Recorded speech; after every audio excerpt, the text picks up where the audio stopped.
एक धर्म पर मिट न आधार। जाने नृप सारे नृप गांव और में मथुरा सा गठीला जवान न था।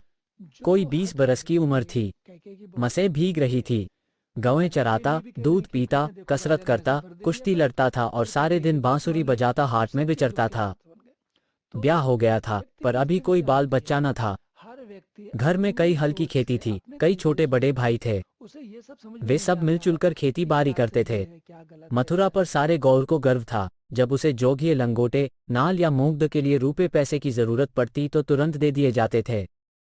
सारे घर की यही अभिलाषा थी कि मथुरा पहलवान हो जाए और अखाड़े में अपने सवाए को पछाए। इस लाड प्यार से मथुरा जरा टर्रा हो गया था। गायें किसी के खेत में पड़ी हैं और आप अखाड़े में दंड लगा रहा है। कोई उलाहना देता तो उसकी त्योरियां बदल जाती।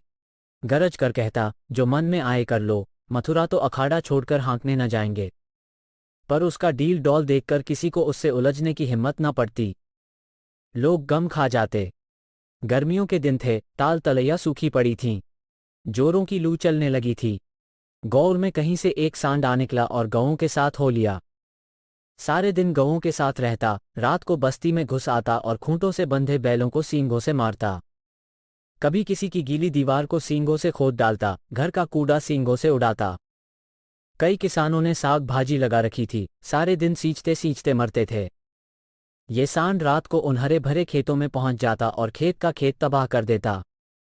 लोग उसे डंडों से मारते, गौ के बाहर भगा आते, लेकिन जरा देर में गायों में पहुंच जाता। किसी की अक्ल काम न करती थी कि इस संकट को कैसे टाला जाए। मथुरा का घर गांव के बीच में था, इसलिए उसके खेतों को सांड से कोई हानि न पहुंचती थी। गांव में उपद्रव मचा हुआ था और मथुरा को जरा भी चिंता न थी। आखिर जब धैर्य का अंतिम बंधन टूट गया तो एक दिन लोगों ने जाकर मथुरा को घेरा और बोले, भाई कहो तो गांव में रहें, कहो तो निकल जाएं।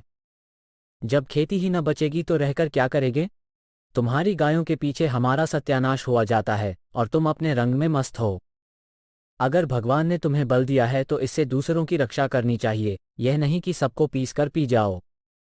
सांड तुम्हारी गायों के कारण आता है और उसे भगाना तुम्हारा काम है, लेकिन तुम कानों में तेल डाले बैठे हो, मानो तुमसे कुछ मतलब ही नहीं। मथुरा को उनकी दशा पर दया आई। बलवान मनुष्य प्रायः दयालु होता है। बोला, अच्छा जाओ, हम आज सांड को भगा देंगे। एक आदमी ने कहा, दूर तक भगाना, नहीं तो फिर लौट आएगा। मथुरा ने कंधे पर लाठी रखते हुए उत्तर दिया, अब लौट कर न आएगा। चिलचिलाती दोपहरी थी। मथुरा सांड को भगाए लिए जाता था। दोनों पसीने से तर थे। सांड बार बार गांव की ओर घूमने की चेष्टा करता, लेकिन मथुरा उसका इरादा ताड़कर दूर ही से उसकी राह छेंक लेता। सांड क्रोध से उन्मत्त होकर कभी कभी पीछे मुड़कर मथुरा पर तोड़ करना चाहता, लेकिन उस समय मथुरा सामना बचाकर बगल से ताबड़तोड़ इतनी लाठियां जमाता कि सांड को फिर भागना पड़ता। कभी दोनों अरहर के खेतों में दौड़ते, कभी झाड़ियों में। अरहर की खूंटियों से मथुरा के पांव लहूलुहान हो रहे थे। झाड़ियों में धोती फट गई थी, पर उसे इस समय सांड का पीछा करने के सिवा और कोई सुध न थी। गांव पर गांव आते थे और निकल जाते थे। मथुरा ने निश्चय कर लिया कि इसे नदी पार भगाए बिना दम न लूंगा। उसका कंठ सूख गया था और आंखें लाल हो गई थी। रोम रोम से चिनगारियां सी निकल रही थी, दम उख गया था, लेकिन वो एक क्षण के लिए भी दम न लेता था। 2-2.5 घंटों के बाद जाकर नदी आई। यही हार जीत का फैसला होने वाला था। यहीं से दोनों खिलाड़ियों को अपने दांव पेंच के जौहर दिखाने थे। सांड सोचता था, अगर नदी में उतर गया तो यह मार ही डालेगा, एक बार जान लड़ाकर लौटने की कोशिश करनी चाहिए। मथुरा सोचता था, अगर वो लौट पड़ा तो इतनी मेहनत व्यर्थ हो जाएगी और गांव के लोग मेरी हंसी उड़ाएंगे। दोनों अपने अपने घात में थे। सांड ने बहुत चाहा कि तेज दौड़कर आगे निकल जाऊं और वहां से पीछे को फिरूं, पर मथुरा ने उसे मुने का मौका न दिया। उसकी जान इस वक्त सुई की नोक पर थी। एक हाथ भी चूका और प्राण भी गए, जरा पैर फिसला और फिर उठना नसीब न होगा। आखिर मनुष्य ने पशु पर विजय पाई और सांड को नदी में घुसने के सिवाय और कोई उपाय न सूझा। मथुरा भी उसके पीछे नदी में पैठ गया और इतने डंडे लगाए कि उसकी लाठी टूट गई। अब मथुरा को जोरों से प्यास लगी। उसने नदी में मुंह लगा दिया और इस तरह हौंक हौंक कर पीने लगा मानो सारी नदी पी जाएगा। उसे अपने जीवन में कभी पानी इतना अच्छा न लगा था और न कभी उसने इतना पानी पिया था। मालूम नहीं 5 सेर पी गया या 10 सेर, लेकिन पानी गर्म था, प्यास न बुझी। जरा देर में फिर नदी में मुंह लगा दिया और इतना पानी पिया कि पेट में सांस लेने की जगह भी न रही। तब गीली धोती कंधे पर डालकर घर की ओर चल दिया। लेकिन 10 की 5 पग चला होगा कि पेट में मीठा मीठा दर्द होने लगा। उसने सोचा, दौड़कर पानी पीने से ऐसा दर्द अक्सर हो जाता है, जरा देर में दूर हो जाएगा। लेकिन दर्द बढ़ने लगा और मथुरा का आगे जाना कठिन हो गया। वो एक पेड़ के नीचे बैठ गया और दर्द से बेचैन होकर जमीन पर लौटने लगा। कभी पेट को दबाता, कभी खड़ा हो जाता, कभी बैठ जाता, पर दर्द बढ़ता ही जाता था। अंत में उसने जोर जोर से कराहना और रोना शुरू किया, पर वहां कौन बैठा था जो उसकी खबर लेता। दूर तक कोई गांव नहीं, ना आदमी ना आदमजात। बेचारा दोपहरी के सन्नाटे में तड़प तड़प कर मर गया। हम कड़े से कड़ा घाव सह सकते हैं, लेकिन जरा सा भी व्यतिक्रम नहीं सह सकते। वही देव का सा जवान जो कोसों तक सांड को भगाता चला आया था, तत्वों के विरोध का एक वार भी न सह सका। कौन जानता था कि ये दौड़ उसके लिए मौत की दौड़ होगी? कौन जानता था कि मौत ही सांड का रूप धरकर उसे यों नचा रही है? कौन जानता था कि जल जिसके बिना उसके प्राण ओठों पर आ रहे थे, उसके लिए विष का काम करेगा? संध्या समय उसके घरवाले उसे ढूंढते हुए आए। देखा तो वो अनंत विश्राम में मग्न था। 1 महीना गुजर गया। गांव वाले अपने काम धंधे में लगे। घरवालों ने रो धोकर सब्र किया, पर अभागिनी विधवा के आंसू कैसे पुंजते? वो हरदम रोती रहती। आंखें चाहे बंद भी हो जाती, पर हृदय नित्य रोता रहता था। इस घर में अब कैसे निर्वाह होगा? किस आधार पर जीऊंगी? अपने लिए जीना या तो महात्माओं को आता है या लंपटों ही को। अनुपा को ये कला क्या मालूम? उसके लिए तो जीवन का एक आधार चाहिए था, जिसे वो अपना सर्वस्व समझे, जिसके लिए वो जिए, जिस पर वो घमंड करे। घरवालों को ये गवारा न था कि वो कोई दूसरा घर करे। इसमें बदनामी थी। इसके सिवाय ऐसी सुशील, घर के कामों में कुशल, लेन देन के मामलों में इतनी चतुर और रंग रूप की ऐसी सराहनीय स्त्री का किसी दूसरे के घर पड़ जाना ही उन्हें असह्य था। उधर अनुपा के मैके वाले एक जगह बातचीत पक्की कर रहे थे। जब सब बातें तय हो गई तो एक दिन अनुपा का भाई उसे विदा कराने आ पहुंचा। अब तो घर में खलबली मची। इधर कहा गया, हम विदा न करेंगे। भाई ने कहा, हम बिना विदा कराए मानेंगे नहीं। गांव के आदमी जमा हो गए, पंचायत होने लगी। यह निश्चय हुआ कि अनुपा पर छोड़ दिया जाए, जी चाहे रहे।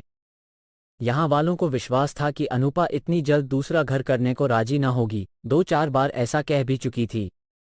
लेकिन उस वक्त जो पूछा गया तो वो जाने को तैयार थी। आखिर उसकी विदाई का सामान होने लगा। डोली आ गई। गांव भर की स्त्रियां उसे देखने आईं। अनुपा उठकर अपनी सांस के पैरों में गिर पड़ी और हाथ जोड़कर बोली, अम्मा, कहा सुना माफ करना। जी में तो था कि इसी घर में पड़ी रहूं, पर भगवान को मंजूर नहीं है। ये कहते कहते उसकी जबान बंद हो गई। सास करुणा से विह्वल हो उठी। बोली, बेटी, जहां जाओ वहां सुखी रहो। हमारे भाग्य ही फूट गए, नहीं तो क्यों तुम्हें इस घर से जाना पड़ता। भगवान का दिया और सब कुछ है, पर उन्होंने जो नहीं दिया उसमें अपना क्या बस आज तुम्हारा देवर सयाना होता तो बिगड़ी बात बन जाती। तुम्हारे मन में बैठे तो इसी को अपना समझो, पालो पोसो, बड़ा हो जाएगा तो सगाई कर दूंगी। ये कहकर उसने अपने सबसे छोटे लड़के वासुदेव से पूछा, क्यों रे, भौजाई से शादी करेगा? वासुदेव की उम्र 5 साल से अधिक न थी। अब की उसका ब्याह होने वाला था। बातचीत हो चुकी थी। बोला, तब तो दूसरे के घर न जाएगी ना? मां, नहीं, जब तेरे साथ ब्याह हो जाएगी तो क्यों जाएगी? वासुदेव, तब मैं करूंगा। मां, अच्छा, उससे पूछ, तुझसे ब्याह करेगी। वासुदेव अनुपा की गोद में जा बैठा और शर्माता हुआ बोला, हमसे ब्याह करोगी? ये कहकर वो हंसने लगा, लेकिन अनुपा की आंखें डबडबा गईं। वासुदेव को छाती से लगाते हुए बोली, अम्मा, दिल से कहती हो? सास भगवान जानते हैं। अनुपा, आज यह मेरे हो गए? सास, हाँ, सारा गांव देख रहा है। अनुपा, तो भैया से कहला भेजो, घर जाएं, मैं उनके साथ न जाऊंगी। अनुपा को जीवन के लिए आधार की जरूरत थी। वो आधार मिल गया। सेवा मनुष्य की स्वाभाविक वृत्ति है। सेवा ही उसके जीवन का आधार है। अनुपा ने वासुदेव का लालन पोषण शुरू किया। उपटन और तेल लगाती, दूध रोटी मल मल के खिलाती। आप तालाब नहाने जाती तो उसे भी नहलाती। खेत में जाती तो उसे भी साथ ले जाती। थोड़े ही दिनों में उससे हिल मिल गया कि एक क्षण भी उसे न छोड़ता। मां को भूल गया। कुछ खाने को जी चाहता तो अनुपा से मांगता, खेल में मार खाता तो रोता हुआ अनुपा के पास आता। अनुपा ही उसे सुलाती, अनुपा ही जगाती। बीमार हो तो अनुपा ही गोद में लेकर बदलू वैद्य के घर जाती और दवाएं पिलाती। गांव के स्त्री पुरुष उसकी यह प्रेम तपस्या देखते और दांतों उंगली दबाते। पहले बिरले ही किसी को उस पर विश्वास था। लोग समझते थे, साल 2 साल में इसका जी ऊब जाएगा और किसी तरफ का रास्ता लेगी, इस दुधमुन्हे बालक के नाम कब तक बैठी रहेगी। लेकिन ये सारी आशंकाएं निर्मूल निकलीं। अनुपा को किसी ने अपने व्रत से विचलित होते न देखा। जिस हृदय में सेवा को स्रोत बह रहा हो स्वाधीन सेवा का, उसमें वासनाओं के लिए कहाँ स्थान। वासना का वार निर्मम, आशाहीन, आधारहीन प्राणियों पर ही होता है। चोर की अंधेरे में ही चलती है, उजाले में नहीं। वासुदेव को भी कसरत का शौक था। उसकी शक्ल सूरत मथुरा से मिलती जुलती थी, डील डॉल भी वैसा ही था। उसने फिर अखाड़ा जगाया और उसकी बांसुरी की तानें फिर खेतों में गूंजने लगीं। इस भांति 13 बरस गुजर गए। वासुदेव और अनुपा में सगाई की तैयारी होने लगी।